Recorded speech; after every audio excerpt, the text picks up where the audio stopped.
So I was trying to think of a really good introduction to what we understand artificial intelligence to be. And here's a nice quote. Artificial intelligence refers to the ability of a computer or machine to mimic human-like cognitive functions such as learning, problem solving, and decision making. So this is what we pretty much mean by artificial intelligence, a computer or machine that mimics human-like functions, learning, problem solving, and decision making. And to get us thinking about how we are already using AI, I thought it might be helpful to just go through some of the aspects of AI that you probably use already without really perhaps knowing about it. So some of you might have in your homes or use these digital assistants, voice assistants are sometimes called, like Alexa or Siri or Google Assist. And these are tasks which can help you play music, set your alarms, provide information. I have some friends who kind of start the day with Alexa, good morning, Alexa, and tell me what the weather is like and what are my plans, what's in my calendar for today. You might even hear people talking to Alexa like a human being. I have a neighbor who sometimes I can hear her shouting at Alexa, turn the volume up or down, depending on how loud or quiet the music is playing. So Alexa, these digital assistants almost become human-like people in our homes, and they can even control some of the smart home devices that we may have. You're probably very used to using search engines. I expect most of us use Google, but you may not know that AI algorithms are at work to refine your search results, providing relevant suggestions as you type, and will target ads based on your search history and interests. I expect many of you have social media accounts, and you will have suddenly discovered that if you are using Google to look up your holiday to Croatia or something like that, you'll suddenly find all your social media accounts are suggesting best holidays in Croatia and things like that, because the AI will personalize your content feed and deliver targeted advertisements to the kind of things that you have an interest in. Oh, let's go back to that one. I expect many of us are familiar with online shoppings. You can speak to a chat box about customer services, and your online shopping will tell you whether there are delays to the things that you have ordered or give you personalized product recommendations based on past purchases and your browsing history. You might even have on your phones and in your cars navigation apps like Google Maps. I use an app called Waze for real-time traffic data, which provides best routes and estimates arrival times and things like that. AI is also currently being used, I'm sure you've heard on the news about driving and driver assist systems in cars. So managing traffic flow in smart cities and route plannings in logistics. If you happen to use, this is the logo for an app called Grammarly, but I'm sure many of us have been caught out with autocorrect. So there are AI-powered tools like Grammarly and built-in autocorrect features that our phones can use to suggest corrections for grammar, spelling, and even offer sentence completions. Sometimes that's a good thing. Sometimes autocorrect corrects it to words which really are inappropriate and you would not want to type in the first place. But there you go. That's what it does.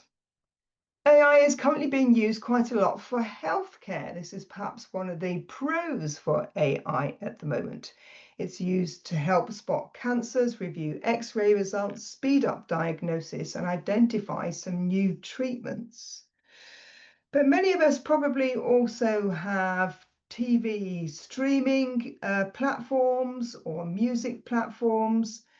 Again, AI can give you recommendations to suggest movies or TV programs or music based on your viewing and your listening history. And more recently, AI has been developing generative AI, seen in tools like ChatGPT, a large language model, and is now creating lots of content such as text, images, and code based on user prompts and things that we input into these platforms. So let's just have a little look at ChatGPT, because I think it's one of the large language models that many people are using now and many people are talking about. There are various versions of ChatGPT that started, I think in about 2018. And in November 2022, I think it was version 3 that started. And it became, I suppose it hit the headlines in so much as how many users were using it. Here we are, it says 1 million users that were using it in 5 days and over 100 million active users in 2 months. It's currently now developed, I think it's on Chat 5 is the version now that you pay for, and Chat 4 is the version that you can use for free. It originally started by just using text, and now it's you can develop images. So you might have seen in the news quite recently, there was an article about Rod Stewart, who in his concert in the States had created images of Ozzy Osbourne, who just died, about a couple of weeks ago, and had created loads of images of him with his dead friends, such as Freddie Mercury from Queen and David Bowie in heaven. Caused quite a bit of a stushy, partly because I guess it brought up a whole kind of issues around content and privacy and permissions, and for us in the church, I guess some theological issues in terms of our understanding of what happens in life after death. So it's a controversial, always being a little bit controversial. And the future, I guess, of large language models is that the rise is still in progress. It has been a very rapid rise, and it's that very rapid rise which is why people struggling perhaps with AI, because it's so fast paced that it's quite hard to keep up with the development of how it is developing. So we in the church have set up an AI working group. This was, you may remember, at the conference last 2 years ago, the Cambridge Circuit drew up a memorial to the conference, asking the conference to explore, just trying to look here what the actual report said, to draw the attention to the conference to the recent reports on artificial intelligence in the media and the open letters from academics and technology industry leaders, warning politicians and the wider world about the potential and threat that AI brings. So the working group has been meeting for the last 6 months, and we are due to report back to the conference next year. And these are the areas which we have identified that we are going to be exploring. And these are the areas that we are going to be looking at over the next coming months. I hope some of you might have signed up for these sessions. They're all going to happen over the lunchtime on a monthly Tuesday, Wednesday, Thursday, I think they are. And up until about January, we're going to be looking at these sessions. So I'm going to be now taking us through just some of the key points, some of the kind of questions that are being raised around some of these particular areas and the impact for us in the church. So the first one we're going to be looking at is the environmental impact of AI. And AI is highly resource heavy in 3 ways. Firstly, about energy consumption. The training of large AI models like ChatGPT requires an enormous amount of electricity, sometimes as much as powering thousands of homes for a year.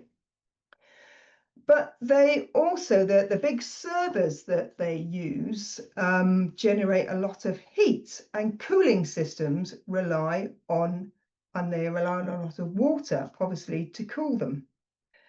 You might have seen in the paper there was an objection to a large server being put up in, I think it was in Lincolnshire, because they were concerned about the amount of water that the server would need to rely on. And of course, in our climate change, with all our kind of weather systems at the moment, even in North Yorkshire, just up the road from Lincolnshire, has had a water ban on how much water we can use.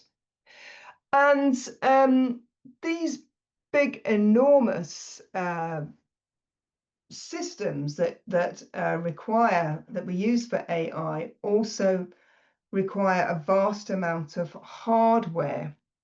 So there's an impact on the manufacture and transport and eventual dispose of how all these hardware, servers, networking kit, and all of this sort of stuff.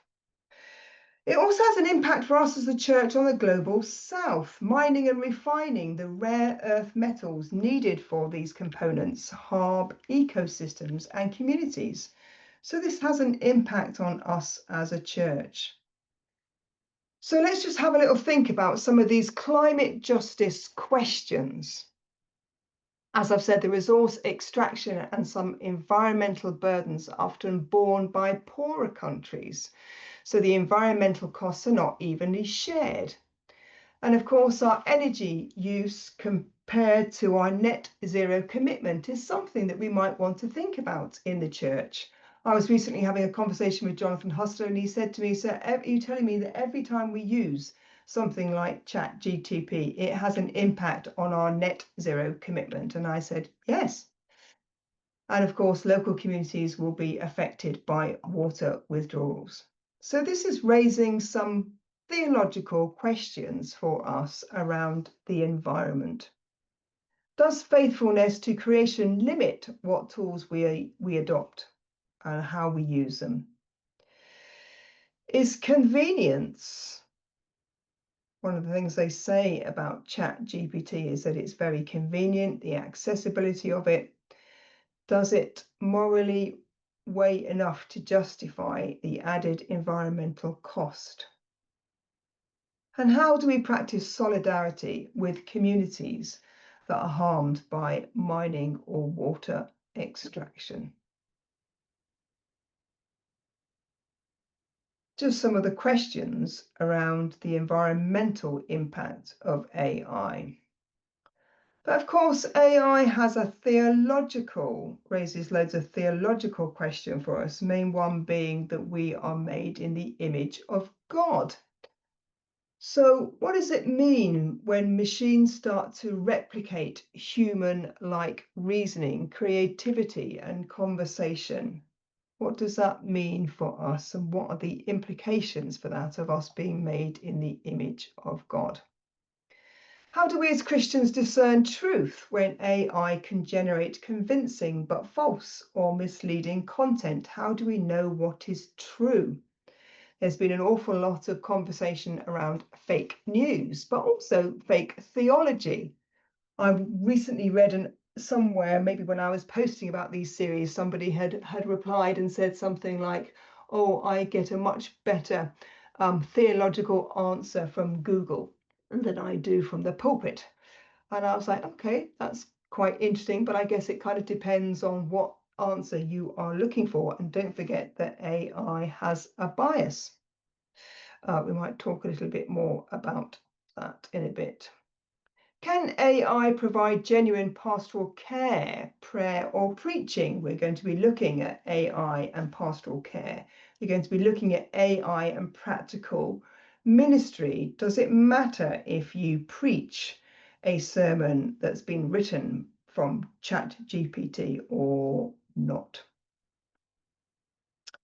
And could AI weaken spiritual disciplines by offering quick answers instead of deeper engagement with God? All of these are just some of the very few theological questions that are being raised by our use of AI. And I'm sure there are many theological questions that we could just carry on and carry on and carry on asking. We're also interested in the whole area of theological learning and theological education. And we might also want to think about not only what does this mean for us now, but what does it mean for our children, for our young people who will be growing up in the world of AI and not knowing really any different? What would this mean for how our ministers are educated in 20 years' time, for an example? So here is I pinched this from The Guardian, this lovely little wee graphic. I was very interested to read an article on how many students are now using AI for their essays. And here they are suggesting in 2024 to 25, the rise of AI related what they call misconduct on how people are using AI for their essays and how plagiarism is going down. But AI, you can see the use of AI is being rapidly used. There was also another article from Cambridge University students saying that actually, because of the environmental impact of AI, they are not wanting to use it. So as a kind of like some students are using it, some students are not using it because of the impact and because they want to use their brains. But I think this is interesting for us in terms of theological information. AI can help provide information, but what does it mean to be formed as a minister? Some ministers here amongst us and might have some thoughts and reflections around that. It requires an embodied practice, something around being in a community together, something around prayer, something about discernment, all of these things. Let's have a little think about pastoral and healthcare. I kind of put into ChatGTP, give me some ideas of how the positive risks and a pastoral response for pastoral and healthcare can be used. And these were some of the things that it came up with, some positives, some risks, and some pastoral responses.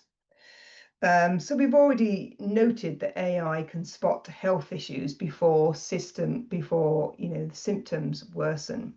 And it might help people to stay independent and healthier for longer. It could possibly develop a more personalized care plan, suggesting activities, schedules, or diets or therapies linked to person's needs. It could reduce staff admin time, staff burden time, meaning that they create more time to be alongside patients, perhaps. It could improve safety, do fall detecting and health monitoring. It might even have the ability to extend independent AI-enabled devices, helping people to live at home more. But all of these have, obviously, there is a risk of lack of human interaction, the idea of human touch and relational engagement being important to us in pastoral care. And the kind of change of people's jobs, of course. We have heard and seen that AI may well take over jobs, including jobs in healthcare and care homes. What will that mean for how we look after our local communities and the impact on our local communities if AI is taking over people's jobs? Can you be cared for by a robot as well as by a human being? Is an interesting question that we might want to ask in terms of what we imagine the future of healthcare and pastoral care will look like. As I said, at the moment, we are only just at the beginning of what AI might do. But what will the impact be for what we imagine healthcare to look like in 10 years' time? practical ministry, the Barna research folks did some really interesting research just last year with some ministers. I think it was the Presbyterian Church in the USA. I'll send you the link for it because it's quite an interesting research. 12% were comfortable with using AI to write their sermons, and 43 said they saw its merits in sermon preparation and research. And so this raises, I guess, again, some questions around use of AI in practical ministry. One of the ministers that they interviewed had said that she had typed the gospel reading and some other kind of quotes into ChatGPT and was very impressed with the sermon that it wrote very quickly within about 3 minutes. And then she was like, but do I really want to preach this sermon? And then raised the question, why not? Why can't? And why wouldn't the Holy Spirit work through AI? So I suppose perhaps one of the theological questions we are thinking around is the whole aspect of creation. Are we co-creators with God in the development of AI? What does it mean for preaching to be incarnational if the sermon isn't prayerfully crafted by the preacher themselves?